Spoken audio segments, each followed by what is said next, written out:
Buen día, vamos a comenzar con la clase de hoy,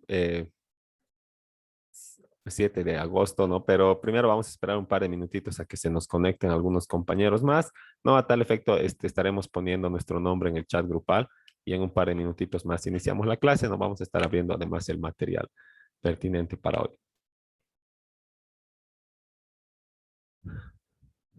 Entonces, en 2 minutitos comenzamos.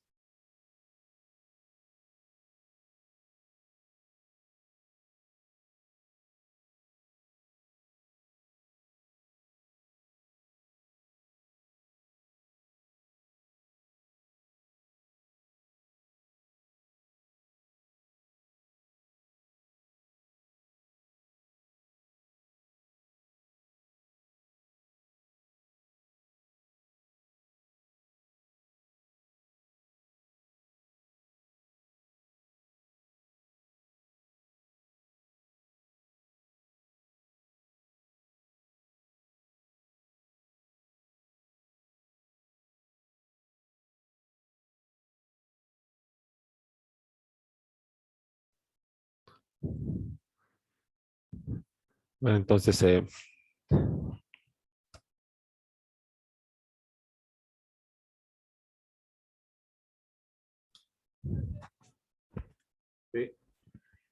sí te aviso.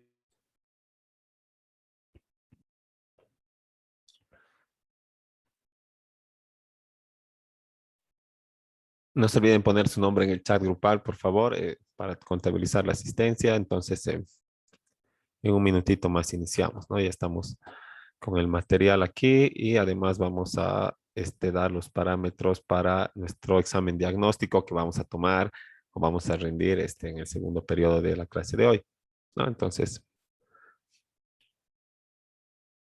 un minutito más.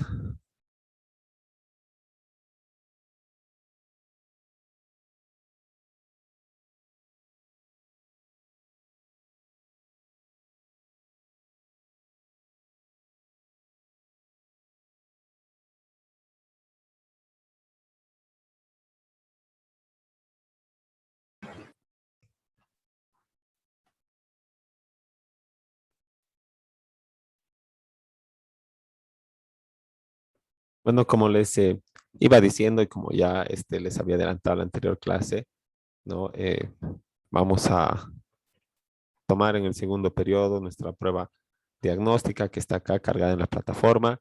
Si alguno no tiene acceso a la plataforma, sería bueno que lo manifieste en este momento sus dificultades para que podamos salvar de alguna manera que rindan el examen, ¿no? En todo caso, no tiene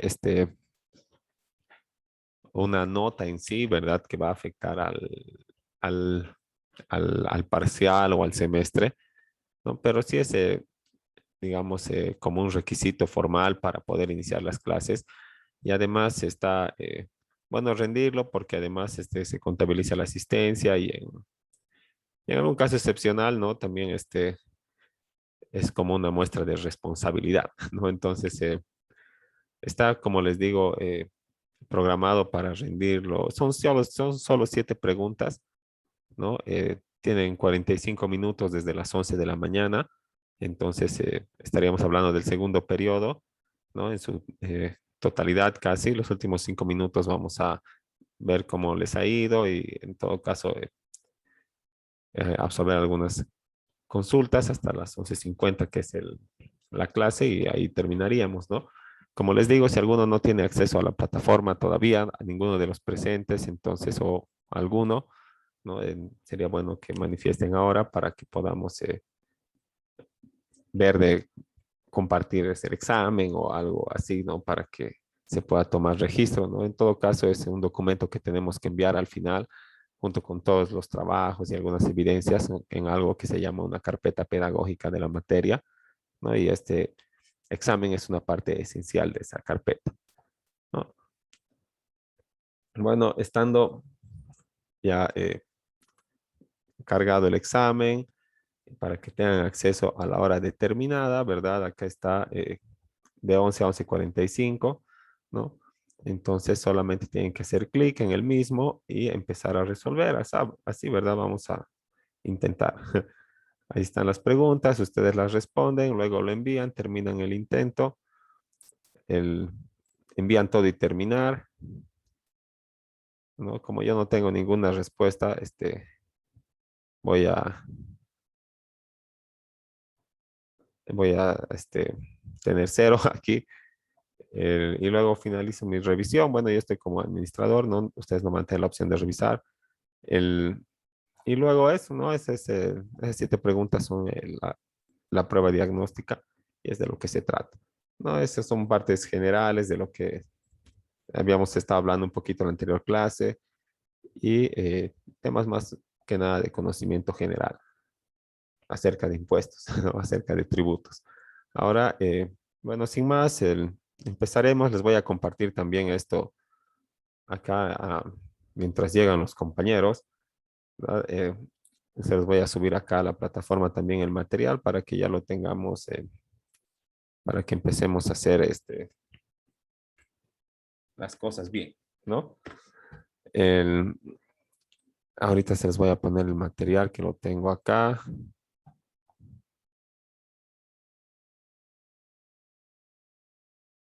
Oh, y también la presentación. Y luego se les voy a poner las leyes y la constitución más para que aquí arriba, para que podamos descargar todo bien, ¿no? Por el momento eso, eh, bueno, no corresponde aquí porque eso es solamente la prueba diagnóstica, ¿no? Entonces ya está. El, en cuanto al material, ¿no? Tenemos la presentación que la vamos a manejar y que va, cada clase o cada tema tiene su propia presentación de PowerPoint, la cual también les voy a compartir para que puedan revisar, pero en estos temas más que nada de derecho financiero, como les he dicho, ¿verdad? Que no están en el libro que voy a dejar en la fotocopiadora, que solamente trata de derecho tributario. ¿No? También vamos a tener este material de apoyo adicional, que es un documento de Word en el que está todo completamente ordenado, de acuerdo, cumpliendo nuestro plan global, ¿no? Y de acuerdo a la unidad temática que nos toca. Y al final tiene una pequeña actividad como tareas para realizar, ¿no? Que eso ya es para, bueno, con un periodo de, digamos, para la próxima clase o una semana, dependiendo de lo que se acuerde, ¿no? Aquí en la clase. Así que, bueno, así es como vamos a, a llevar esto y entonces comenzaremos sin más retraso, ¿no? Bueno, somos 5 participantes todavía en la reunión, esperemos que lleguen más y nada, no daremos comienzo con esto del derecho financiero, ¿no? Como ya les estaba diciendo, a ver, veremos esto para que se vea bien, ¿no? Como les estaba diciendo, ¿no? Las finanzas las tenemos todas, ¿no? Todas las personas y el Estado no es la excepción como una persona jurídica, ¿verdad? Entonces, el derecho financiero más que nada, no se ocupa de estas finanzas privadas, porque de las finanzas privadas se ocupa el derecho privado, ¿no? El derecho civil, con las deudas, las obligaciones, la ley 393 del sistema financiero, ¿verdad? Que regula la actividad de las entidades de intermediación financiera, como los bancos, las cooperativas. También está la ley del mercado de valores, eh, y eh, la parte bursátil, ¿verdad? De la comercialización de acciones, de títulos, valores, ¿no? Entonces, las finanzas privadas, ¿no? Intentan satisfacer las necesidades de un grupo de personas como una familia, o si no, las necesidades económicas de una empresa, ¿verdad? De una persona jurídica que se traduce en una sociedad comercial, ¿no? Pero cuando hablamos de derecho financiero, no estamos hablando de esas finanzas, estamos hablando de las finanzas que realiza el Estado como persona pública, ¿verdad? Y bueno, decimos finanzas, finanzas, finanzas, pero en realidad el título equivalente en español sería la hacienda pública, ¿verdad? Y es así que, digamos, no antiguamente, ¿no? Pero anterior eh, al 2006, digamos, o al 2003, el, el Ministerio de Economía y Finanzas Públicas, que ahora lo conocemos así, se llamaba Ministerio de la Hacienda Pública, porque es el término equivalente en español, ¿verdad? Que, bueno, finanzas proviene de un vocablo francés, ¿verdad? Que hace referencia a los ingresos y egresos de los estados y las comunas. Como ven, no estamos hablando de las finanzas privadas ni corporativas, sino de las finanzas públicas, ¿no? Entonces, a ese término, bueno, a esa actividad hace referencia este término finanzas, ¿no? Y como es más popular y todo, entonces lo hemos adoptado también, ¿verdad? Y es así que nuestro ministerio del ramo ahora se llama o se denomina Ministerio de Economía y Finanzas Públicas, y no así Ministerio de la Hacienda Pública, cuál era su denominación anterior, ¿no? Pero es el término equivalente, ¿no? Eso a saber, ¿no? Para precisar un poco. Ahora,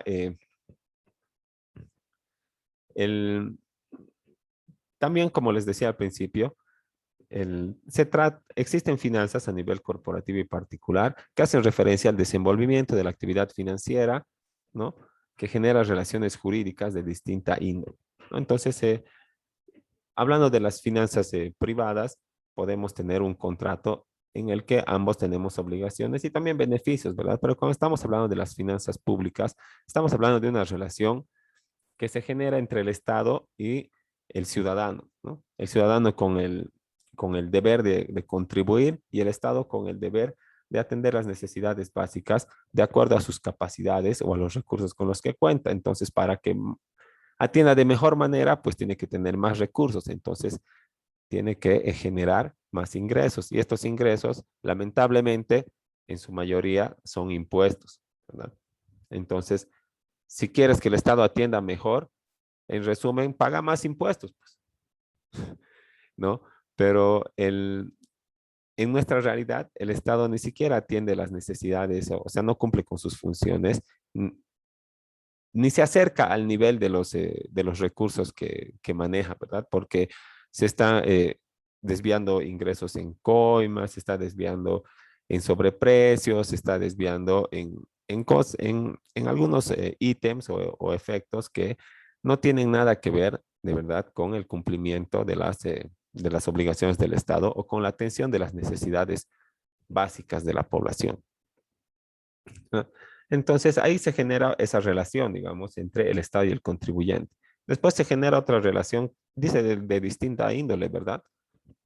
Puede ser que yo de borracho lo choco mi auto con un poste, le debo a la alcaldía, ¿verdad? Del poste, de la multa, de todo, ¿verdad? Esa es también una relación entre la administración tributaria y mi persona, ¿verdad? Pero de otra índole, ¿verdad? Y luego está, por ejemplo, el incumplimiento que deriva en un proceso de sanción o determinativo de impuestos, que también es una relación jurídica, pero de otra índole, ¿verdad? Estamos hablando procesalmente. Entonces, esta actividad financiera, como ven, el ingreso, el egreso, las actividades que se siguen para el cobro de lo adeudado, ¿no? Derivan siempre en relaciones jurídicas que, como dice acá, son de distinta índole, ¿no? Ahora también surgen relaciones jurídicas por el empleo de los fondos estatales en destinos preestablecidos, ¿no? Por ejemplo, la relación jurídica que surge entre el Estado, ¿verdad? Que está atendiendo las necesidades. Por ejemplo, el Estado puede haberse comprometido a, eh, a poner un hospital de segundo nivel, ¿verdad? O la alcaldía o la gobernación se ha comprometido a pavimentar tal avenida, carretera, calle, ¿verdad? U OTB, ¿no?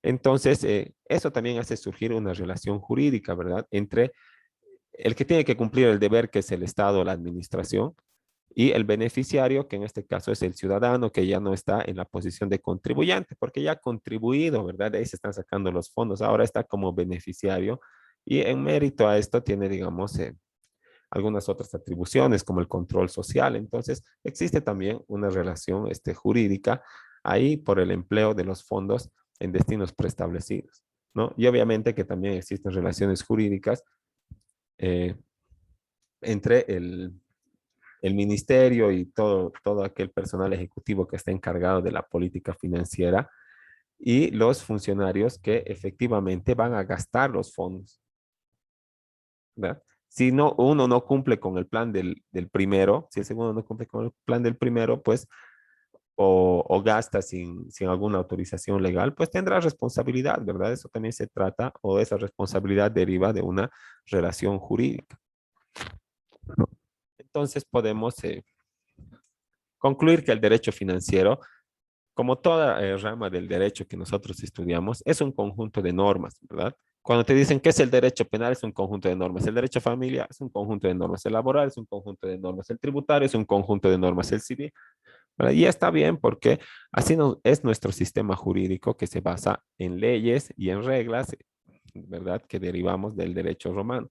Ahora, si estaríamos en la parte del derecho anglosajón, no estaríamos hablando pues de normas y reglas, ¿verdad? Estaríamos hablando de jurisprudencia uniforme en casos análogos, como en Estados Unidos, ¿verdad? El caso tal contra tal, en el caso tal contra tal, y todo es una investigación de jurisprudencia, ¿no?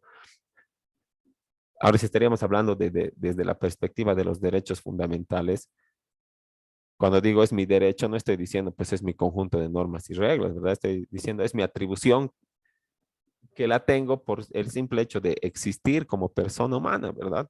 Tengo derecho a caminar, tengo derecho a hablar, a expresarme, ¿no? Pero cuando estamos definiendo una rama del derecho, pues nos estamos refiriendo a ese conjunto de normas y reglas que regulan un cierto campo, una actividad, ¿no? Entonces, en este caso, el derecho financiero es ese conjunto de normas que regulan la actividad financiera del Estado, ¿no? Esa es una definición, digamos, de las más cortas, ¿no? Otra que intenta definir el derecho financiero señala que es la disciplina que tiene por objeto el estudio sistemático del conjunto de normas que regulan la recaudación, gestión y erogación de los medios económicos pertenecientes al Estado y a las demás entidades públicas para el desarrollo de sus actividades y estudio de las relaciones jurídicas entre el Estado y los ciudadanos derivadas de la aplicación de tales normas. Esa es la definición de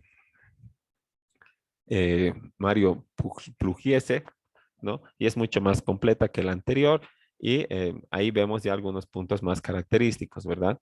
Como el conjunto de normas que regulan que la recaudación, gestión y erogación. Entonces aquí nos da a entender que toda actividad del Estado, sea para agarrar plata, para gastar plata y para poner en la realización de ciertas obras o actividad estatal, ¿no ve? Tiene que ser siempre de acuerdo a normas y reglas que regulen estas actividades, ¿verdad? Si yo, siendo el Estado, recaudo sin tener respaldo legal o gasto sin tener respaldo legal o asigno recursos sin tener respaldo legal, ¿verdad? Entonces estoy cometiendo un delito, ¿no? Porque toda la actividad del Estado cumple con el principio de legalidad, como ya nos señala o nos da a entender aquí la definición, ¿verdad? Una regla tiene o una norma tiene que regular la recaudación, otra la gestión, otra la erogación de los medios económicos que pertenecen al Estado y a las demás entidades públicas, ¿verdad? Porque el Estado no es solamente el poder ejecutivo del Estado central, ¿verdad? Mucho más ahora que vivimos en autonomía y que tenemos niveles, subniveles de gobierno, ¿verdad? Como las gobernaciones y las alcaldías, ¿verdad? Y las otras entidades públicas que también manejan recursos y reciben recursos económicos, ya sea del Estado o de sus gobernaciones, o por el simple hecho de ser entidades públicas y haber planteado un presupuesto, ¿no? Entonces, todo eso tiene que estar de acuerdo a norma, ¿verdad? La norma de la recaudación se llama código tributario, por ejemplo. La norma del gasto se llama presupuesto, ¿verdad? Y hay otras normas para el control social y demás. Entonces, de eso o de regular esas relaciones se ocupa el derecho financiero, ¿no?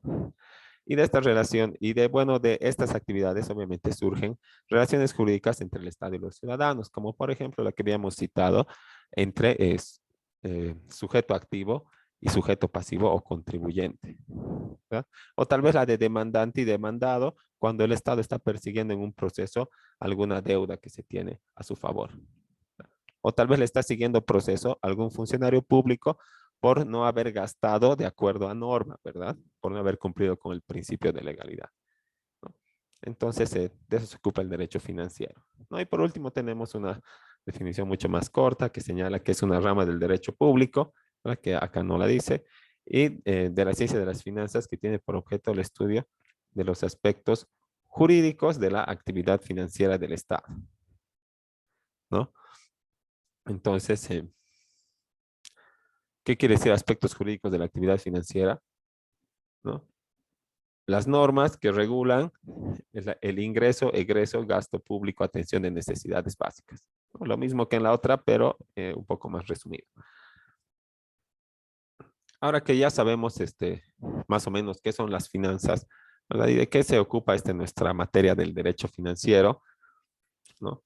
Podemos deducir que el Estado tiene una actividad que está dedicada al manejo del dinero público, ¿verdad? Que esas son las finanzas, ¿no? Entonces, podemos señalar que esta actividad financiera del Estado, en primer lugar, si nos ponemos a pensar, eh, hasta que no llegan, digamos, hasta que no se aplican los recursos y todo, medio que no tiene mucho que ver con el ciudadano, ¿verdad? Sino que regula una actividad que es propia de la función pública, ¿verdad? Del Ministerio de Finanzas, de las entidades públicas al hacer sus presupuestos, del Viceministerio del Presupuesto al aceptar, observar, dar el visto bueno a los mismos, pasarlo al Ministro de Economía y Finanzas Públicas, que esté de acuerdo con el plan, con la política financiera y pasarlo al presidente para su aprobación, promulgación, ¿no? Entonces, esta actividad financiera, ¿verdad? Al parecer, o estas leyes que regulan la actividad financiera, al parecer no están muy dedicadas o no están proyectadas hacia el ciudadano común, ¿verdad? Están proyectadas hacia aquellos funcionarios que tienen que ver con el manejo del gasto público. Porque, digamos, no es como el Código Penal, ¿verdad? Está para todos, no importa quién robe, igual va a tener la misma consecuencia, ¿verdad? Pero cuando hablamos de derecho financiero, el ciudadano común no tiene pues ni la posibilidad de incumplir las normas del derecho financiero, ¿verdad? O de procurar su cumplimiento, ¿verdad? ¿No? Entonces, algunos dicen o señalan que el derecho financiero es un derecho especial o excepcional, ¿no? Pero también hay los que señalan que, bueno, no es un derecho excepcional, sino más bien es un derecho normal, ¿no? Como cualquier otra rama del derecho, ¿no? Porque si bien regula la actuación la actividad financiera propia del Estado, ¿no? Toda ley regula alguna actuación, ¿verdad? Y esta ley no es la excepción. Es una ley que regula la actuación del Estado procurando los medios económicos que son indispensables para la existencia de su organización. Ahora, esta actividad financiera obviamente no se agota solamente al gestionar intereses económicos, ¿verdad? Sino que tiene que tener en cuenta también para gestionar y erogar estos recursos, obviamente tiene que tomar en cuenta la realidad social, eh, las posibilidades, la capacidad de pago y otros elementos que dan orientación y sentido a la recaudación, ¿no? Ahora, en cuanto hacemos referencia a la actividad financiera del Estado, como ya estábamos un poquito viendo, estábamos hablando de ingresos, estamos hablando de egresos y estamos hablando de gastos, que son los principales elementos, ¿verdad? Entonces, esta actividad financiera, ¿en qué consiste? En la obtención de ingresos, o sea, recursos, o sea, dinero o bienes que nos sirvan para prestar las funciones que como Estado tenemos que prestar, ¿verdad? Obtención de ingresos, de acuerdo a normas. Como hemos dicho, la norma principal para la obtención de ingresos se llama Código Tributario y Ley 843, ¿verdad? Porque de ahí derivan nuestras obligaciones tributarias y de ahí deriva el grueso, pues, del ingreso público, ¿verdad? De cumplir esas obligaciones que están aquí en el Código Tributario y de pagar impuestos cada vez que yo recaiga en una de estas actividades que están señaladas en la 843, que es el sistema tributario, ¿verdad? Hay impuesto para todo, ¿no? Impuesto a la utilidad, impuesto al valor agregado, impuesto a las transferencias y régimen complementario, ¿no? Entonces, Ese es el marco legal para la obtención de ingresos, ¿verdad? ¿No? Ese es el conjunto de normas que regula el ingreso, bueno, por lo menos la mayor parte del ingreso público, porque no es solamente impuestos, ¿verdad? También nos prestan plata o préstamo público, también tenemos utilidades de las empresas públicas, también se venden algunos bienes del Estado, ¿no? Y algunos dirán, ah, pero estás hablando macanas porque los bienes del Estado no se venden, son inembargables, son inalienables y eso dice en la Constitución. Sí, está bien, digamos, tienes razón, el que piense aquello, ¿no? Pero estamos hablando de bienes. Cuando tú hablas de esos bienes que no se pueden vender, inalienables, inembargables, imprescriptibles, estás hablando de los bienes estratégicos del Estado, de las energías aprovechables, ¿verdad? De los parques nacionales, estás hablando de los símbolos patrios, no vas a ir a ver, no lo vas a empeñar la Puerta del Sol por un par de millones de dólares, no a un museo de Europa, ¿verdad? Imposible, ¿no? Pero el Estado también se hace de bienes que puede venderlos, ¿verdad? No solo porque el Estado sea el propietario, ya nada se puede vender. ¿Qué pasa cuando le agarran a un narco y tiene 15 casas y 20 autos, ¿no? Obviamente que esas casas pasan primero, están incautadas, ¿verdad? Bajo un régimen de incautación, luego pasa el proceso y cuando se ve que las casas y los autos han sido obtenidos producto del narcotráfico, o de una actividad ilícita, entonces, prum, pasan a nombre del Estado, ¿verdad? Porque el Estado no puede rematar, no puede regalar, no puede asignar a otras instituciones si no es el propietario. Entonces, primero se hace propietario. El Ministerio de Gobierno se vuelve propietario de esos bienes y después los rematan en la factura de la felicidad o en los remates de la aduana, o bien los venden o bien los asignan a algunas instituciones que necesitan, ¿verdad? Usar autos, casas. Entonces, esa clase de bienes sí se puede vender, ¿verdad? El Estado puede vender esos bienes, pero no los que son estratégicos, ¿no? Vale la pena recalcar, ¿no? Entonces, también se obtienen ingresos de esas ventas y también de los préstamos públicos, de las utilidades y de los impuestos y demás tributos y multas, todo aquello. Y además también la utilización de algunos servicios públicos, como por ejemplo la obtención de la cédula de identidad o tu bendito certificado de nacimiento que te piden para todo y cuesta 50 pesos cada uno, ¿no? Luego, cuando hablamos de esta actividad financiera que desarrolla el Estado, estamos hablando que la desarrolla, ¿verdad? O sea, te cobra, pero no te cobra solamente para jugar monopolio, ¿no ve? Para ver quién tiene más plata o qué estado reúne más dinero o cuál administración tributaria, sino que te cobra con el objeto de procurarse los medios necesarios para realizar sus funciones que están, a las que están llamadas por ley o por la Constitución, ¿verdad? Para realizar los gastos destinados a qué? A la satisfacción de las necesidades públicas y a la realización de sus fines. ¿Qué son esta satisfacción de las necesidades públicas y la atención a la prestación de servicios básicos, ¿verdad? Entonces el Estado no puede andar, digamos, cobrando de más para querer ahorrar, entre comillas, ¿no? Sino que está bien, digamos, que tenga un TGN, un colchón económico, como le quieran decir, pero no es tarea principal del Estado acumular dinero o fondos o recursos. La tarea principal del Estado es prestar servicios básicos y atender necesidades públicas, ¿no? Ya si sobra dinero, pues todo bien, ¿verdad? Pero no podemos ser exaccionarios, o sea, no podemos ser un Estado cobrador, ¿no? O sea, no podemos decir, ay, ya se nos está gastando la plata en todo lo que gastamos, en todo lo que atendemos, le meteremos el doble del IVA desde el año, ¿no ve? ¿Y qué te importa si puede pagar o no puede pagar la gente? No puede ser un Estado exaccionario. Un Estado tiene que tomar en cuenta la capacidad de pago de sus contribuyentes o de sus ciudadanos, ¿no? Entonces, y con eso prestar a las atenciones, los servicios públicos y atender las necesidades básicas, ¿no? Entonces, todo ese proceso comprende la actividad financiera del Estado de la que estamos hablando, ¿verdad? El Estado no es un juego de monopolio ni una empresa privada para tener el objetivo de acumular riqueza. Ese no es el objetivo principal del Estado, ¿no? Ahora, ya se nos va a acabar el tiempo. en un par de minutos, así que, bueno, llegamos hasta acá. No sé si tienen alguna pregunta o duda, consulta, comentario, sugerencia acerca de lo que se ha hablado hasta acá. Eh, por lo demás, no vamos a poder continuar el siguiente periodo porque está habilitado el examen diagnóstico que lo tienen que rendir, ¿no? Hasta las 11:40 u 11:45.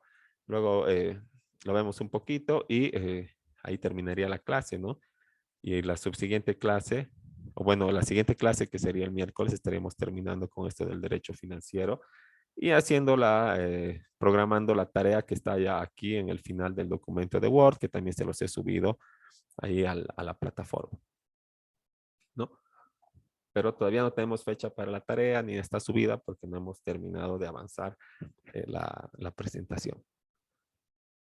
Entonces, les escucho si es que tienen alguna duda, comentario, sugerencia, o en su caso quedamos ahí.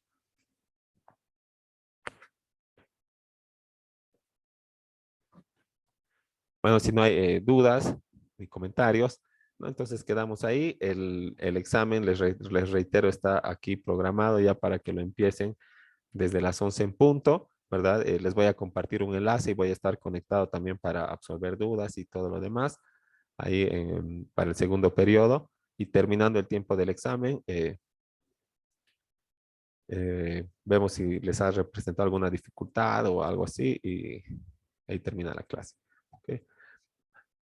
Entonces, nos vemos en 10 minutitos, les comparto el enlace, pero ya desde las 11 en punto pueden ya comenzar con la prueba diagnóstica con el ingreso que tienen a la plataforma. Hasta luego.